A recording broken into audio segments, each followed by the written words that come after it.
Okay, this morning I'm going to do something a little basic, but in order to become a master, you must have established a baseline, a very solid foundation for your knowledge. And one of the most important things in fish keeping is testing your water. I don't care how long you've been doing this, you need to test your water. And when I am answering questions from people online that are like, oh God, my fish died. Oh God, my fish is fuzzy. Oh God, my fish has wounds on its fins. The first thing I ask, no matter what are your parameters? What are your ammonia levels? What are your nitrite levels? What are your nitrate levels? I don't care about pH personally, so I'm not going to test that today. Unless you are keeping very specific wild fish. For me, I keep mostly domestic fish. Then you really don't have to worry about pH. I I breed discus. I don't test the pH. It's more trouble than it's worth. And pH is something that if you cause it to swing, you can kill your fish. It's better to leave it be and have consistent pH than to, chase it or use something like that crap there. You see this stuff? This is pH up and pH down. I only have it because I buy tank shutdowns and then I, keep all the chemicals. I actually use the pH down to clean out my drain because guess what? It's sulfuric acid, 9%. So this stuff, don't use it. I keep all of my fish in tap water from the city. As long as your pH is stable, your fish are going to be fine. The likelihood that you're going to need to be chasing pH as a beginner or even as an intermediate fish keeper is very unlikely. And this stuff, if you dose your aquarium with pH up and pH down, you're going to cause a pH swing. Okay, and what happens is at 7, your pH is very stable. However, if you go below a certain point, like on the pH scale, it's like 1. Oh God, it's been forever since I did chemistry. But if you go lower than about 6, and then go into 5, the pH is gonna start doing this, and that's really hard on your fish, and it's really hard on you. This is a lot of work to chase the pH. So we're not going to worry about pH because the most important thing right now is the nitrogen cycle. Now, the first thing you want to do is fill your vials, and you also want to know a little thing about water. And water is a cohesive substance. It bonds to other molecules and itself. So you can see the way the water is in a bubble shape. You want to measure by the bottom of the bubble. This will give you the most accurate measurements. This is something I learned in chemistry class back when I wanted to be a doctor. And yeah, now I'm a level artist and a fish keeper. And yeah, I write books. I'm super weird. But yeah, you want to follow, you want to measure by the bottom of that bubble. So you're going to have 5 millimeters. And these test kits are not like super accurate, but so if you have like a little bit more water, a little less water, it's not going to matter because the chemicals that we're testing for, if you have any trace of them, you want to do a water change. So we're going to start. Boop. Haha. The first thing you're going to want to do is grab your directions. Read the directions. There are very helpful tips on the sides of the bottles, especially with the API test kits that tell you, oh, you should add 8 drops of this, 8 drops of that. But there are other things in the instructions to do with the nitrate tests, such as you need to shake the number 1 for like 30 seconds to a minute before you start this test. And you also need to shake the vial after you've ended the test for a whole minute. So these things are not on the bottles, they are in the instructions. Follow the instructions. We're going to start with the ammonia test, but first I'm going to tell you a little bit about the nitrogen cycle. Fish are a lower order of animal, so their waste is more toxic. So say like fish and that sort of thing, they release raw ammonia from their gills and their buttholes when they respirate or defecate. Something like a bird, which is a little more evolved, oh no, evolution, releases something called uric acid. That's why when a pigeon shits on a roof, it erodes the rock. And then for humans and mammals and that sort of thing, they release urea, which, after a little bit of decomposition, you can throw it on your garden and it actually can help your plants. But for fish, it's ammonia. And, they use it in cleaners. So you don't want ammonia in your tank. What we're going to do is, with the nitrogen cycle, your bacteria, and here I'm going to put down the ammonia test, but your bacteria are going to break down the ammonia, and the first one, the nitrosinomas, is going to break the ammonia down into nitrite, which is less toxic than ammonia, but still not great. And the nitrospira is going to break down the nitrite into nitrate, which is, way less toxic than both ammonia and nitrite, but you also don't want it to build up. In order to complete this cycle, you need either plants or anaerobic bacteria in your lower substrate levels. I personally use plants, and eventually, just by age and depth of substrate, my aquariums have anaerobic bacteria living in them. So they become complete cycles. I also tend to overstock. So none of my systems, I'm going to say, are completely complete. I still do weekly water changes on my main display, and for, say, these dudes, they get water changes once a day to every 2 days or so. One, because the nitrates build up fast because there's a lot of fish in there. And two, because discus actually physically grow faster the cleaner their water is. So the more you turn over their water, the faster they grow. And the faster I can get them to 3 inches, the faster they can go to their new homes, which is what we want. Okay, back to your water test. So, first we're going to test for ammonia. And I've shaken all of these first. Shake all your chemicals. Shake them no matter what. Always shake your shit. They could have settled in the bottom. Some chemicals are suspended in, like a solvent or an oil or something like that. Just shake your shit. Shake your shit. Doodle-doodle-doo. Anyway, so, hopefully I can do this on camera. 1, 2, 3, 4, 5, 6, 7, 8. 8 of the ammonia. Then we have the second one. I'm going to give it a little precursor shake here. Oh, and I almost spilled it there. 1, 2, 3, 4, 5, 6, 7, 8. Okay. First one's done, all right? And then we're going to shake them all together. I'm just super lazy. The next chemical you're going to test for is nitrite. So that's the second stage in your nitrogen cycle. And this is slightly less toxic than ammonia, but you still don't want it in your water. If you have nitrite in your aquarium, or ammonia for that matter, it means your tank is not cycled.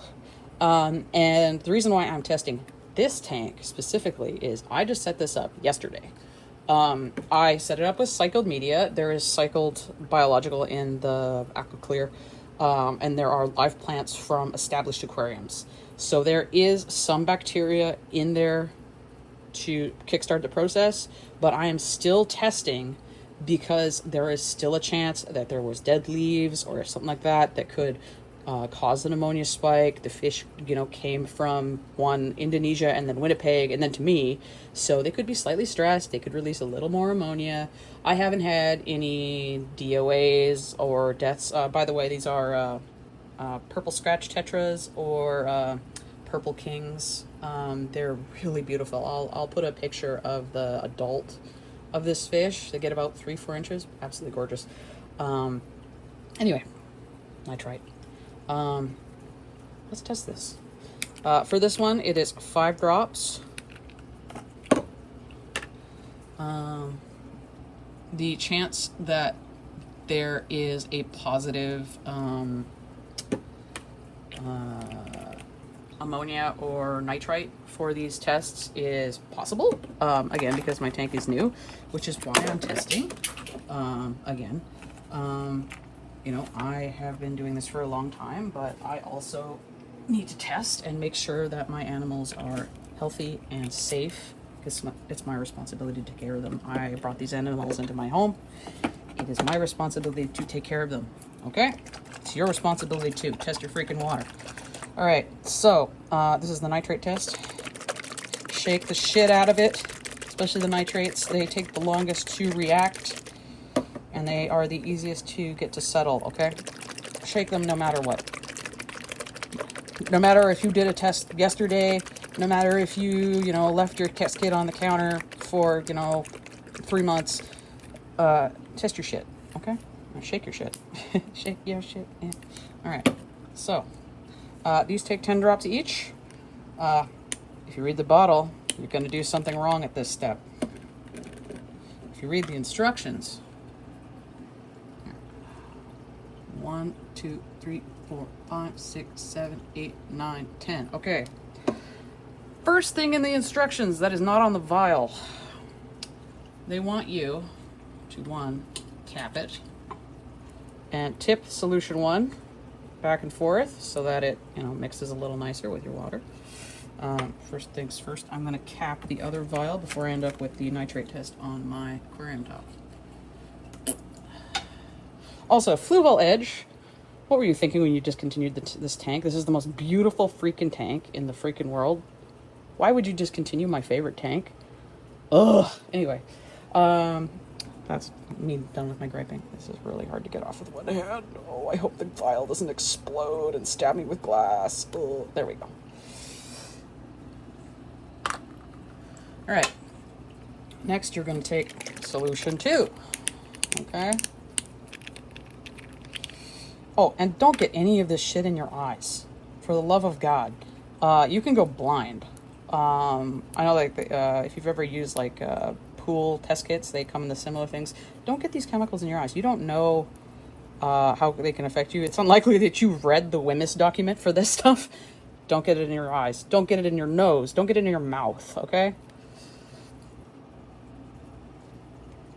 1, 2, 3, 4, 5, 6, 7, 8, 9, 10. And you want to measure the drops and don't squeeze that bottle, okay? Just lightly squeeze it. It's based on the size of the drop. Don't, like, the bottle. Be gentle. Fish keeping is about being gentle and patient. Okay. And then you don't knock your vials over. And this is the nitrate test. Okay, you want to keep them in a line. You have ammonia, nitrate, nitrate. I can tell personally which ones are which, just based on the color.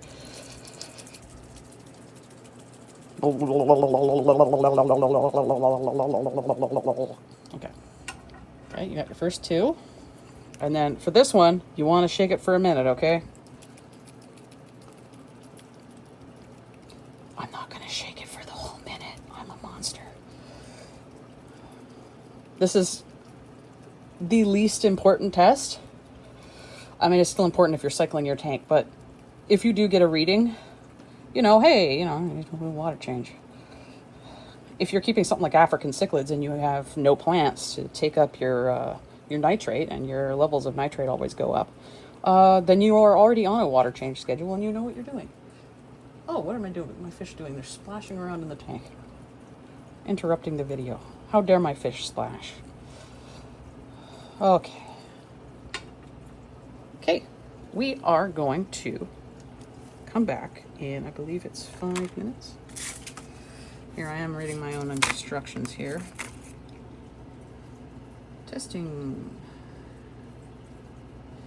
Oh, you can tell I've used this a lot because it's stuck together. Good Lord. I need a new manual. It's crusty. I used to do water tests when I worked at a fish store. So I know how to do this by heart. I do not speak Spanish. Speak a little German. I speak a little French. but I do not speak Spanish. It's not very useful to me. Test nitrates. Ah, there we go. There's my mother tongue. 5 minutes.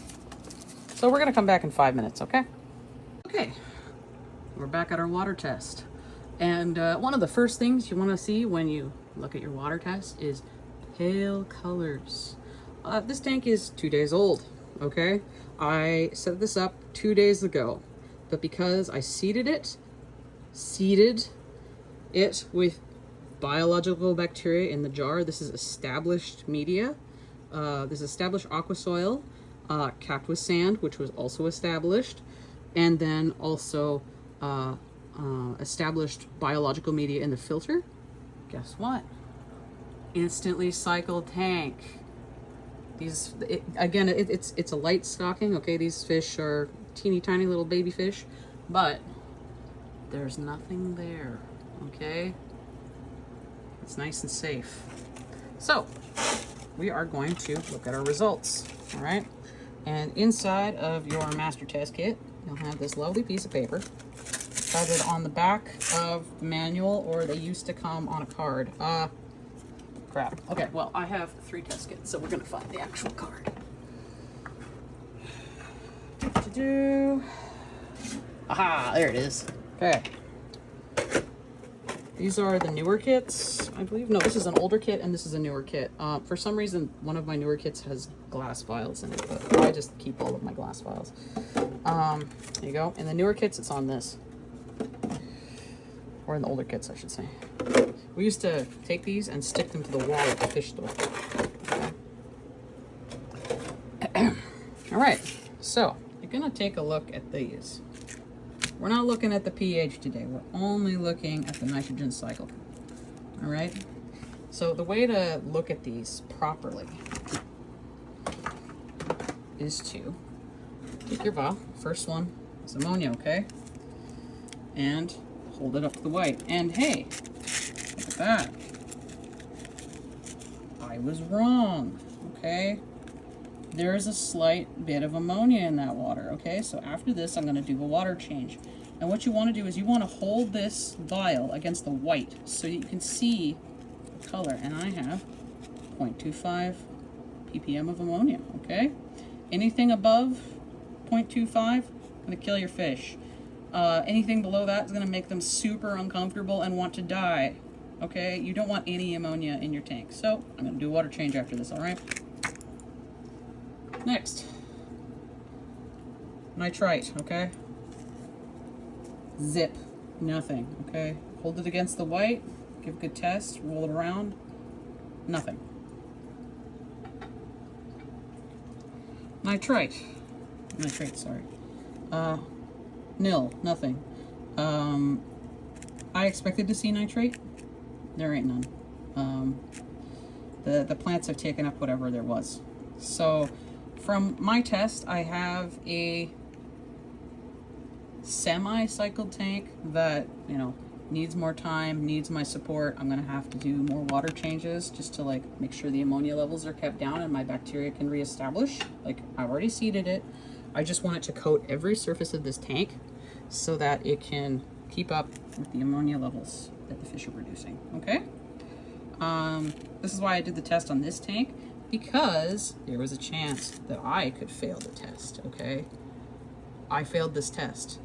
There was ammonia in my water. I failed. And it wasn't a big fail, but this is why we test, okay? I've been doing this a long time. I can see the visual signs in the fish, and these fish are happy. They're eating. They're not showing any signs of distress. They go and they play in the water. You can see them playing in the water. They're really young fish, and yeah, fish play. It's really funny to watch. You see them like showing off to each other, playing in the water, chasing each other, schooling. They're exhibiting all these natural behaviors, which is why you should test your water, because fish are really good at masking when they're in pain or uncomfortable, and it takes them a very long time, most of them anyway, to show symptoms that something is wrong. If you have something like a rummy nose tetra, you're gonna know immediately if something is wrong because their face is gonna go pale. But for these guys, they don't have any colors and they're acting normally. If I hadn't tested the water, I wouldn't have known there was ammonia in that water. So guess what we're gonna do? We're gonna do a water change, okay? And we're gonna use water from my sink, no additives, okay? I'm just gonna add, well, additives I should say. I'm just gonna add my, my Seachem Safe. I use the super concentrated stuff just because I have so many tanks. This is the most cost-effective way to treat your water, by the way, is Seachem Safe. It's a powdered version of Seachem Prime. If I had affiliates, I'd affiliate this, but I don't because my channel has exactly 23 subscribers at this point. So, get yourself some of this. It'll save you a bunch of money. Last thing before we go, how much water are you going to change? 30%. Okay? Unless your ammonia levels are stupid and your test comes out like a little rainbow, 30%. Okay? Your biological filtration needs that ammonia to establish. So what you're going to do is you're going to bring down your water level 1/3, and then you're going to add like a Seachem product or I believe Nutrafin, or not Nutrafin, is it Nutrafin? Yeah. Any of the water conditioners, any of the good ones should have a detoxifies ammonia or detoxifies nitrite in their formula, which will protect your fish for 24 hours after this water change, okay? So you're just adding that little bit of insurance to protect your babies.